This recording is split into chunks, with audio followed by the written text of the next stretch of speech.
Mr. President, the bills from a decade of ineffective tax cuts and unpaid wars and a recession fueled by lax regulation have come due. I did not support the policies that generated these bills, but pretending these bills don't have to be paid is not an option. Indeed, playing chicken, literally, with the full faith and credit of the United States government is a recipe for disaster. If the U.S. defaults on its debt, every single expert tells us it will have a huge and immediate impact on the lives of every American all across this country, from the poorest to the most well-off. And particularly for those who are struggling, it will be devastating at a time when they can least afford it. And not only could it cause a stoppage of Social Security and veterans benefits checks, but more systematically, it would undermine our nation's opportunity to build a more lasting and more prosperous recovery. We have seen some progress, but it's not enough. This step, if we default, would seriously undermine our ability to function as an economy and would seriously, perhaps decisively, affect our ability to mount and continue to mount a reasonable recovery. We are still recovering from the worst depression since the 1930s, many of it based on the policies that I mentioned previously. 2 unfunded wars, the expansion of an entitlement program that was unpaid for, deep tax cuts that were unpaid for, all of it put on the tab, and the tab is coming due. But now to suggest that we walk away from our obligation to provide at least the legal means to pay our debts is, I think, irresponsible. My colleagues on the other side of the aisle like to talk about taking a scalpel to wasteful spending, and about the primacy of severely curtailing investments in our society.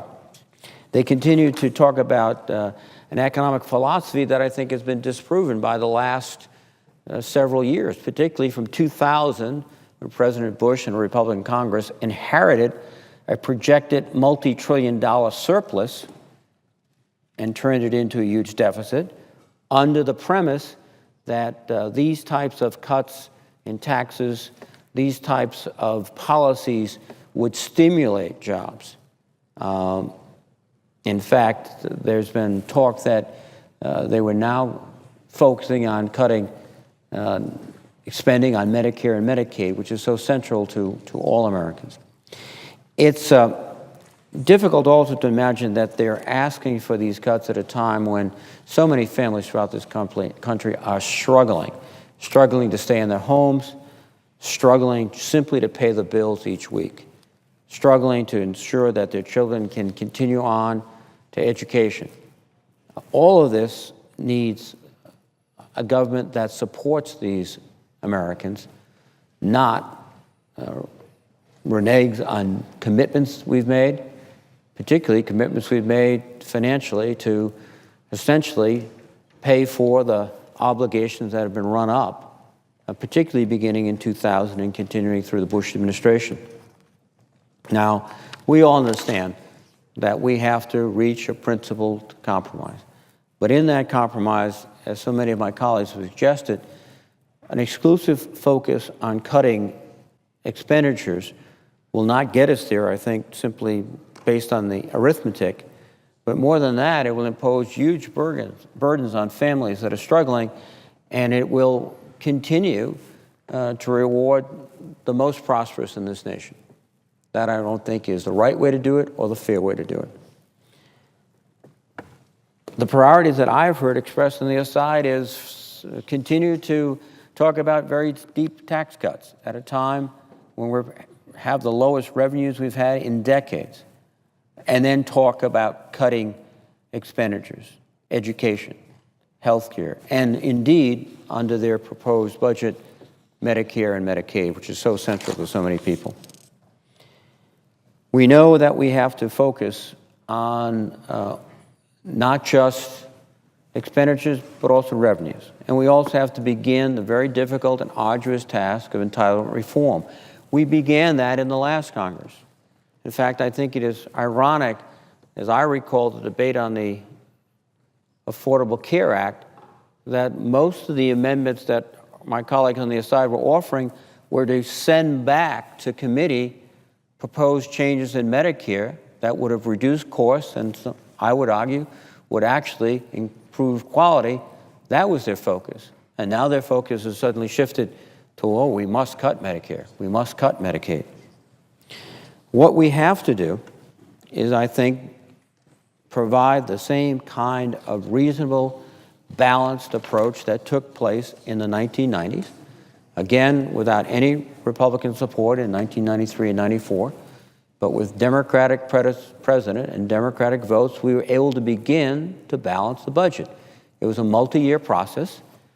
It required difficult choices, but we have to continue to pursue that path of balanced, reasonable response to this problem. Now, as I said before, one of the issues that is so central to this country is not directly related just to the issue of the deficit. It's also related to jobs. They are obviously closely interrelated. The more jobs we have, the more people that are participating in the economy, the better our fiscal position is in Washington. And sadly, what we saw, particularly at the tail end of the Bush administration, is a collapse in our jobs market. And the U.S. economy lost 8.7 million private sector jobs in 2008 and 2009. We experienced, under the Bush administration, principally 25 consecutive months of job losses.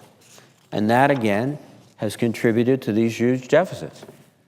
People don't work, they don't contribute to the tax system. People don't work, they get unemployment benefits. People who lose part of their wages qualify for other programs. Now, since the president has come to office, we have seen a rebound.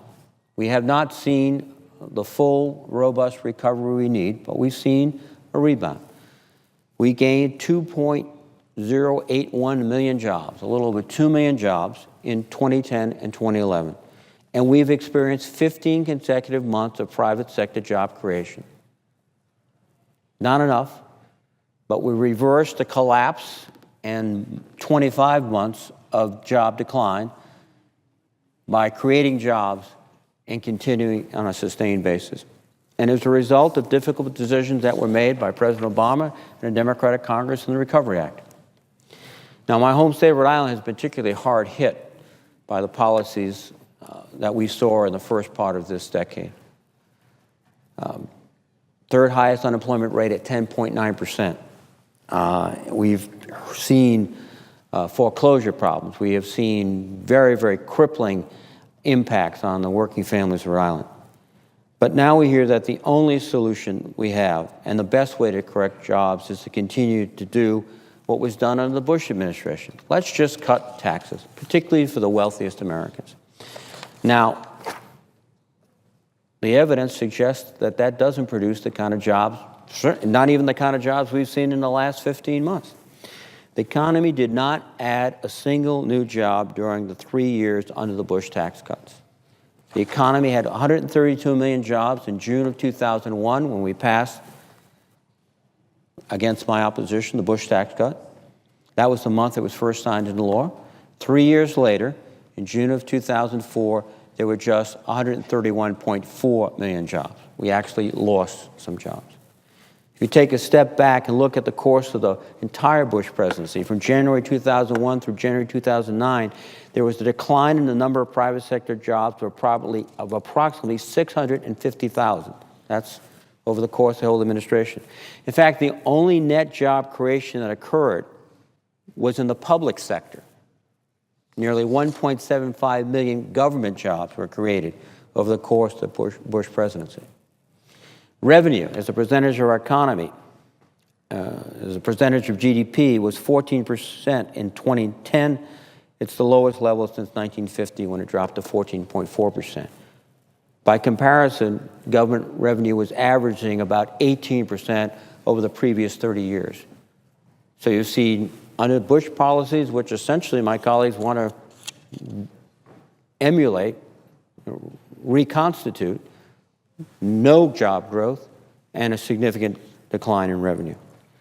At a time when revenue as a percentage of GDP is the lowest it's been in 60 years, now we're talking about further tax cuts in the Ryan budget. But we're certainly talking, and my colleagues are talking about, maintaining the current tax system. And frankly, there are so many tax expenditures that my colleagues have talked about that are not worthy of retention, that are loopholes that we can, in fact, eliminate, and we should. Some examples: tax breaks for people who breed alpacas, deductions for film and TV production, favorable tax depreciation for racehorse owners, horse breeders, exemption for wooden practice arrows used by children, NASCAR motorsports racing facility tax credit, and withholding tax breaks on horse and dog track winnings. And the list could go on and on and on. The senator has used his 10 minutes. Mr. President, I would request minutes again for one additional minute. Without objection. Thank you, and I thank the gentleman, the senator from Illinois, for his deference. We understand that we have to make tough choices. They have to include expenditure cuts, and we've already started with the continuing resolution for last year where we reduced spending significantly. But we have to have revenue on the table. As Federal Reserve Chairman Bernanke said, a sharp fiscal consolidation focused on the very near term could be self-defeating if it were to undercut the still fragile recovery. We need to create jobs. We need to balance deficit reduction with job creation. We need to put everything on the table. And we need to recognize that the consequences of default on our debt will be staggering, felt by every American. One figure that continues to be impressed upon me is the fact that for every 1% increase in the interest rate over the 10-year period, we increase our deficit by over $1 trillion. And I think the first response to a default would be a rise in interest rates that we have to pay for our debt. So, Mr. President, I would urge progress on the efforts to have a comprehensive solution.